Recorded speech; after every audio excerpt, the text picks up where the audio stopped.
ഇന്നത്തെ ടോപ്പിക് ശകുന്തള ദേവിയാണ്. 1924 നവംബർ 4 ബാംഗ്ലൂരിൽ ഒരു ബ്രാഹ്മണ കുടുംബത്തിലാണ് ശകുന്തള ദേവി ജനിച്ചത്. ഒരു ബ്രാഹ്മണ കുടുംബത്തിലാണ് ജനിച്ചതെങ്കിലും താൻ ശാന്തിപ്പണി ചെയ്യാൻ തയ്യാറല്ല എന്ന് പറഞ്ഞ് ശകുന്തള ദേവിയുടെ പിതാവ് വീട് വിട്ടിറങ്ങുകയാണ് ഉണ്ടായത്. അങ്ങനെ അദ്ദേഹം പതിയെ ഒരു സർക്കസ് കൂടാരത്തിലെത്തി. പല പല അഭ്യാസങ്ങളിലൂടെ സർക്കസിൽ നിന്നും അദ്ദേഹം ചെറിയ ചെറിയ വരുമാനമൊക്കെ ഉണ്ടാക്കി. ചീട്ടുകൊണ്ടുള്ള ചെറിയ വിദ്യകളൊക്കെ അദ്ദേഹം മകൾക്ക് കാണിച്ചു കൊടുക്കുമായിരുന്നു. ശകുന്തള ദേവിക്ക് 3 വയസ്സുള്ളപ്പോൾ പിതാവ് അവരെ കാർഡ് കൊണ്ടുള്ള ഒരു ട്രിക്ക് പഠിപ്പിക്കാനിരുന്നു. ആ സമയത്താണ് അച്ഛൻ മകളുടെ കണക്കിലുള്ള കഴിവ് മനസ്സിലാക്കുന്നത്. പിന്നീട് അങ്ങോട്ട് അദ്ദേഹം മകളെ കുറെ ഗണിത മത്സരങ്ങളിൽ പങ്കെടുപ്പിച്ചു. മകളെ പ്രോത്സാഹിപ്പിച്ച് അവളുടെ കഴിവുകൾ വികസിപ്പിക്കണം എന്ന തീരുമാനവുമായി ആ പിതാവ് മുന്നോട്ട് പോയി. തെരുവുകളിലൂടെ അവർ പ്രകടനങ്ങൾ കാഴ്ചവെച്ചു. ആ ചെറിയ പ്രായത്തിൽ തന്നെ കുറെ സമ്മാനങ്ങൾ അവർ വാരിക്കൂട്ടി. വളരും തോറും ശകുന്തളാദേവി കണക്കിന്റെ ലോകത്ത് പുതിയ പുതിയ പ്രകടനങ്ങൾ കാഴ്ചവെച്ചു. ശകുന്തളാദേവി ആളുകളെ ഞെട്ടിച്ചുകൊണ്ടേയിരുന്നു. കാണികളിൽ ആരെങ്കിലും ഒരു പ്രത്യേക വർഷവും മാസവും ദിവസവും പറഞ്ഞാൽ അത് ഏത് ആഴ്ചയാണ് എന്നുള്ള കാര്യമൊക്കെ അവർക്ക് ഞൊടിയിടയിൽ പറയാൻ സാധിക്കുമായിരുന്നു. വെറും 6 വയസ്സുള്ളപ്പോൾ മൈസൂർ സർവകലാശാലയിലെ പ്രൊഫസർമാരെ ഞെട്ടിക്കുന്ന ഒരു പ്രകടനം അവർ നടത്തി. 1950 ഒരു BBC അവതാരക വളരെ കോംപ്ലിക്കേറ്റഡ് ആയിട്ടുള്ള ഒരു കണക്ക് ശകുന്തള ദേവിക്ക് കൊടുത്തു. സെക്കൻഡുകൾക്കുള്ളിൽ ശകുന്തള ദേവി അതിന് ഉത്തരം പറഞ്ഞു. പക്ഷേ മറ്റൊരു കാര്യം എന്താണെന്ന് വെച്ചാൽ അവിടെ നേരത്തെ കൊടുത്തിരിക്കുന്ന ഉത്തരം വേറെയാണ്. ശകുന്തള ദേവി കൊടുത്ത ഉത്തരമല്ല അത്. അതവർ വീണ്ടും സമയമെടുത്ത് ചെയ്തു നോക്കിയപ്പോഴാണ് മനസ്സിലായത് ശകുന്തള ദേവിയുടെ ഉത്തരമാണ് ശരിയായത് എന്ന്. അവരെങ്ങനെ ലോകം മുഴുവൻ ശ്രദ്ധ നേടി. അങ്ങനെ അവർ ഹ്യൂമൻ കമ്പ്യൂട്ടർ എന്നറിയപ്പെട്ടു തുടങ്ങി. എന്നാൽ ശകുന്തള ദേവിക്ക് അത് ഇഷ്ടമുള്ള ഒരു കാര്യമായിരുന്നില്ല. മനുഷ്യന്റെ മസ്തിഷ്കത്തെ കമ്പ്യൂട്ടറുമായി ഉപമിക്കുന്നത് ശരിയല്ല എന്നായിരുന്നു അവരുടെ നിലപാട്. മനുഷ്യ മസ്തിഷ്കത്തിന്റെ സാധ്യതകൾ അൺലിമിറ്റഡ് ആണ് എന്നാണ് അവർ പറഞ്ഞത്. വേറൊരു പ്രധാന സംഭവം ഇതാണ്.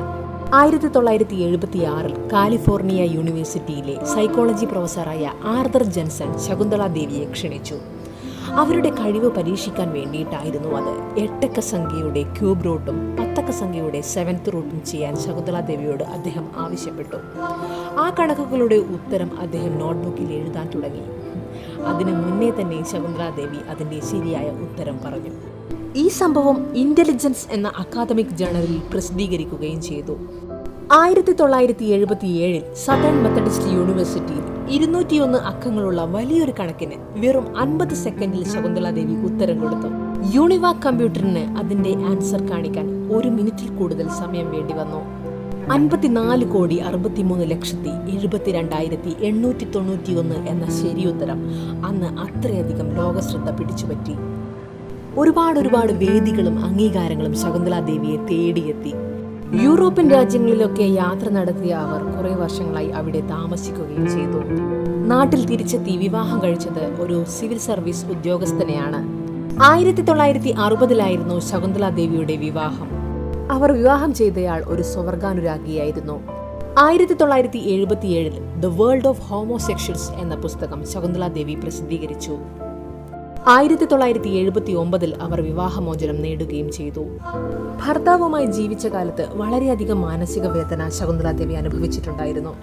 കണക്കിലെ എത്ര കോംപ്ലിക്കേറ്റഡ് ആയ പ്രശ്നങ്ങളും പരിഹരിക്കാൻ കഴിവുള്ള അവർക്ക് ദാമ്പത്യ ജീവിതം വഴിമുട്ടി നിന്ന അവസ്ഥയിലായിരുന്നു.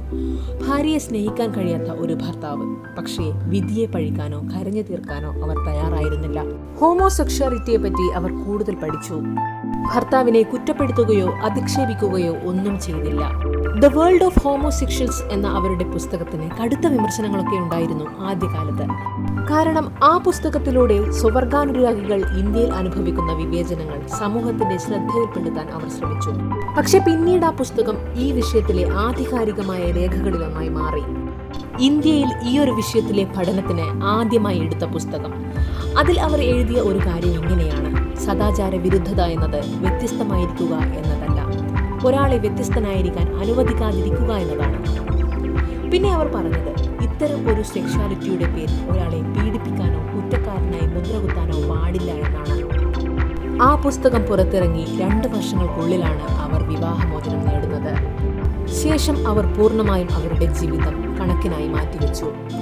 13 അക്കങ്ങൾ വീതമുള്ള 2 സംഖ്യകളെ വെറും 28 സെക്കൻഡിൽ ഗുണിച്ച് അവർ ഉത്തരം നൽകുകയുണ്ടായി. 1982 ശകുന്തള ദേവി ഗിന്നസ് ബുക്കിൽ സ്ഥാനം പിടിച്ചത്. ജ്യോതിഷത്തിലും അവർക്ക് അറിവുണ്ടായിരുന്നു. ജ്യോതിഷത്തെക്കുറിച്ചും ഗണിതത്തെക്കുറിച്ചും കുറേ പുസ്തകങ്ങൾ അവർ രചിച്ചു. കളികളിലൂടെ കണക്ക് പഠിക്കാൻ കുറേ പുസ്തകങ്ങൾ രചിച്ചു. കുട്ടികളെ കണക്ക് പഠിപ്പിച്ചു. ശകുന്തള ദേവി ഔപചാരികമായ വിദ്യാഭ്യാസം ഒന്നും നേടിയിട്ടില്ല എന്നതാണ് ഒരു വസ്തുത. 2013 ഏപ്രിൽ 21 83 വയസ്സിലാണ് അവർ മരണപ്പെട്ടത്.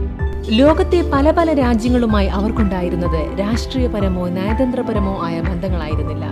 കണക്കിലൂടെയാണ് അവർക്ക് ലോകം മുഴുവൻ നല്ല ബന്ധങ്ങൾ ഉണ്ടാക്കാൻ കഴിഞ്ഞത്.